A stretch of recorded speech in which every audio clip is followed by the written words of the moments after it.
Ever wonder why the smartest people in the room often say the least? A couple decades ago, I was giving a presentation to senior executives. It was my big moment. Hold on a second here. Where was I? Yeah, a couple of decades ago, I was giving a presentation to the senior executives. It was my big moment. I prepared everything down to the very last slide. But the moment they asked a question, I panicked and I filled the air with words. Way too many words.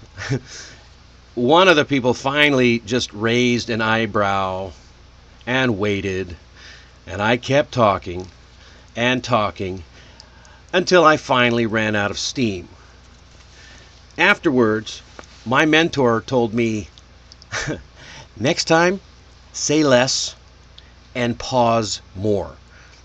And that's when things started to change for me. If you want to sound more fluent and confident in English, here's the trick. When someone asks you a question, silently count to 3 before you speak. 1, 2, 3. Then answer. That pause makes you sound and seem thoughtful instead of nervous, calm, not rushed. And that's what we're talking about in today's episode.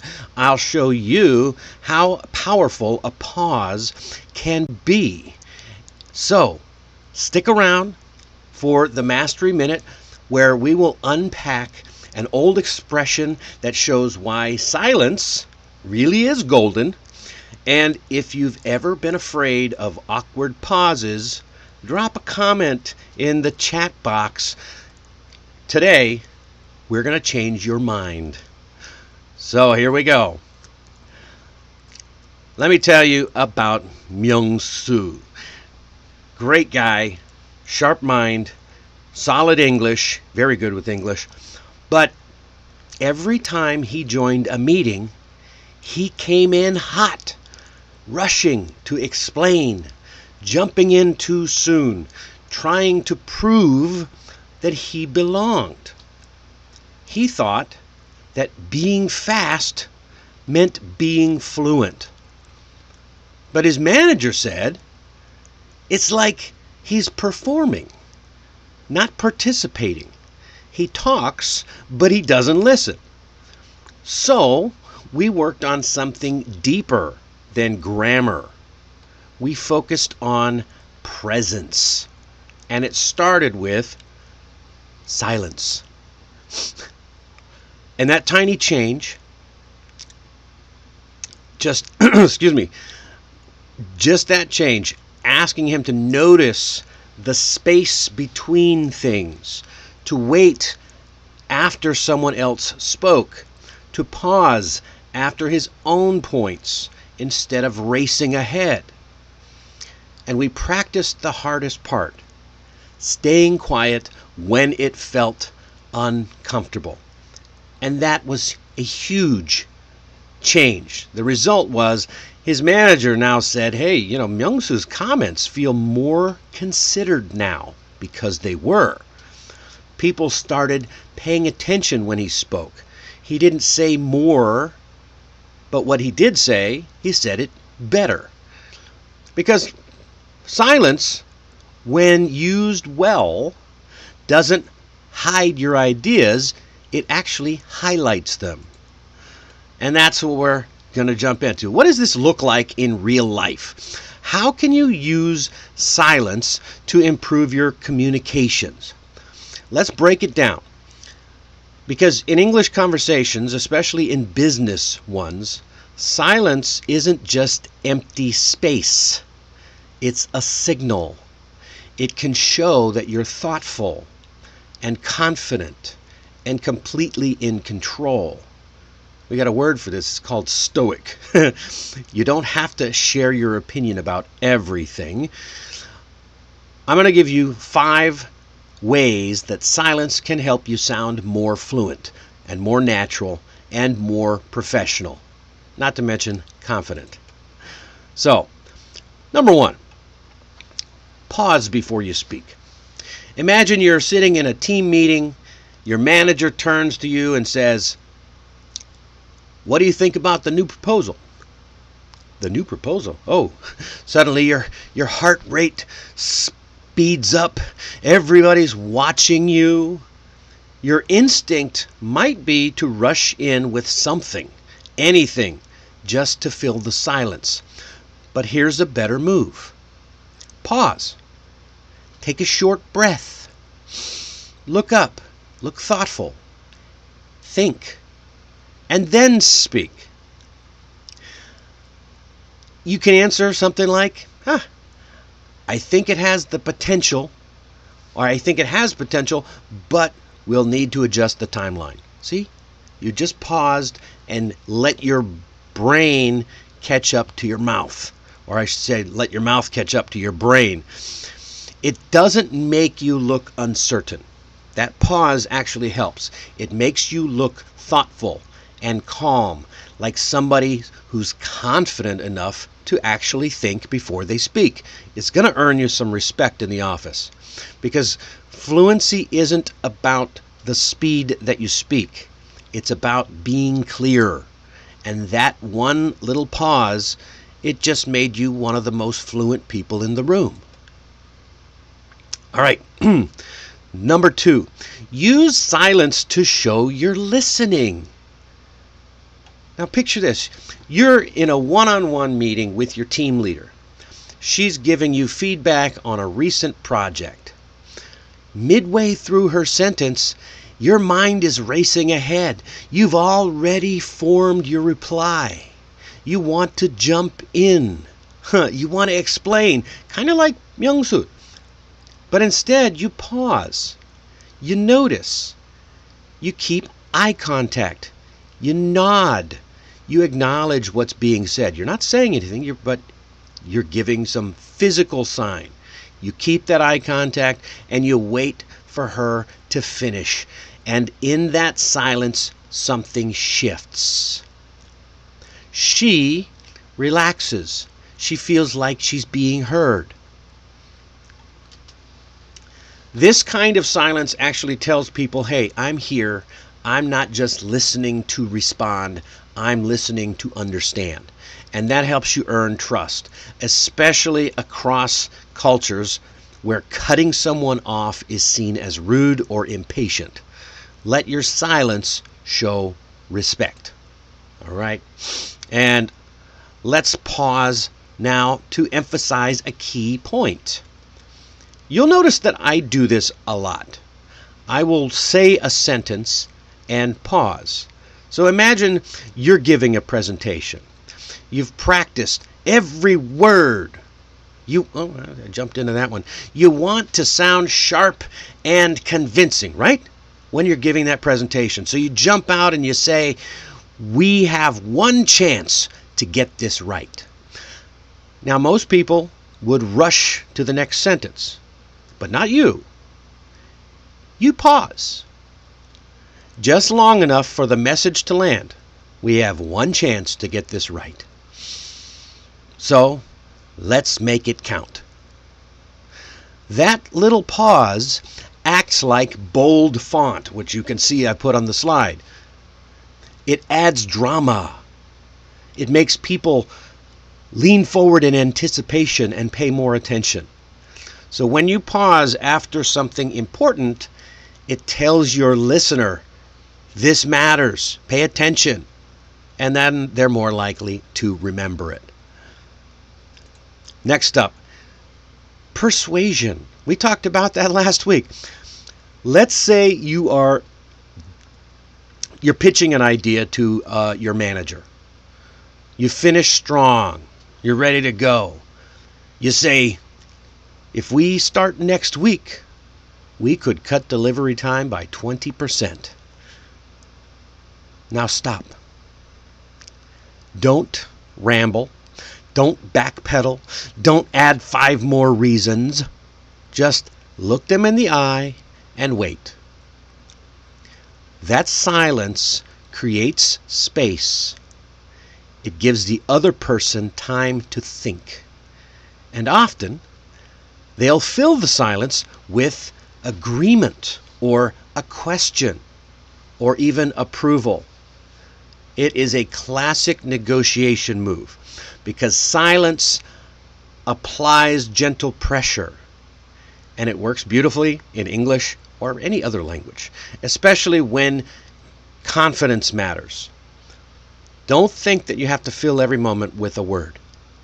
This is really great for sales.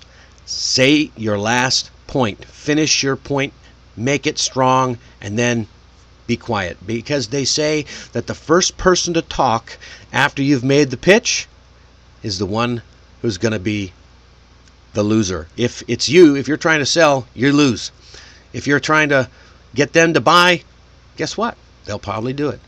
All right, the last one, we've talked about filler words in the past, but now let's talk about how you can use the pause to help you avoid filler words. So imagine you're in the team huddle, in a meeting, or just a little casual thing in the coffee room. Someone asks your opinion, and your brain scrambles to find the right words. You feel the pressure. And so out comes, I think, maybe we should, I don't know, you review the numbers, Does that sound familiar? That is the fear of silence talking. Literally, that's the fear. It's just, yeah. So here's the fix. Pause. Try this instead. Short pause. I think we should review the numbers first. So you say I because someone asked your opinion, but you're showing thoughtfulness by pausing. You don't want them to think you're ignoring the question, so you say I, but that pause gives your brain time to catch up, and it gives your words space to land. It really is helpful, because oftentimes our thoughts run faster than our mouths. So let your brain and your mouth sync up by pausing. You'll sound a lot more fluent, more confident, and more in control. And the best part is, no one misses the Okay? So, silence gives your English space to breathe. It lets your words actually land, gives them impact. It gives you time to think, so your brain can actually process. And most of all, it shows that you are in control of your message. And if that doesn't speak confidence, I don't know what does.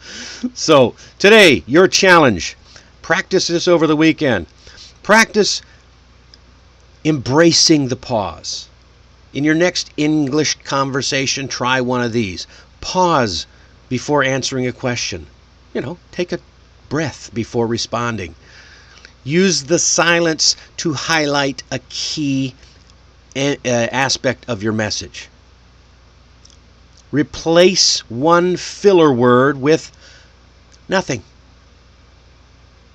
So, and then I want you to share your results in the comments on this replay video, or if you have a story right now, drop it in the chat. I'm going to be there. We'll share it right after the Mastery Minute, which is coming up. And if you are looking for a smarter way to study English without textbooks, classes, or memorizing grammar rules, you'll want to check out my course, Mastering English for Busy Professionals, at allaboutenglishmastery.com, or click the link in the description. It is built for people like you. You're short on time, but you're long on ambition. Just 10 minutes a day can change how you speak, how you think, and how you connect in English. Try it out. Now, it's time for the Mastery Minute. My favorite, right? All right, let's go into today's phrase. And today's phrase is silence speaks volumes. When you say volumes here, it's kind of a play on words because we think silence is the opposite of volume on a control on a radio or something, but volumes also refers to all the books in a series of books. Those are volumes. So that means your silence speaks a lot. It means you don't have to say much to make a strong impression. So let's say your coworker gives a poor excuse and you just raise an eyebrow and say nothing. Or during a meeting, someone suggests something shocking and you stay quiet, just waiting. The silence actually says something. It says a lot. It says you're thinking, you're judging, you're processing. I use this on my kids all the time. It really works. In English, we often use this phrase when someone says nothing, but their reaction is strong. You can try using it like this. She didn't say anything, but her silence spoke volumes. Ooh. Remember, your silence has power. Use it. It is a superpower. I hope you got a lot out of that. And if you did get a lot out of this, that is something that makes me very happy. If you got a lot out of this, be sure to hit that like button, subscribe, share this show with someone you know who wants to improve their English communication. That is a wrap for today's episode, episode 45. We practiced how to use silence to make you sound more fluent and confident and persuasive. And next time on Monday, we're going to dive into a whole category of confusing English words. Things like remember and remind or borrow and lend. Words that look similar and sound similar, but behave very differently. If you've ever paused mid-sentence wondering which one is the right one, then this episode is for you. You don't want to miss it. Until then, keep practicing and always remember, sometimes the most powerful thing you can say is nothing at all. See you next week.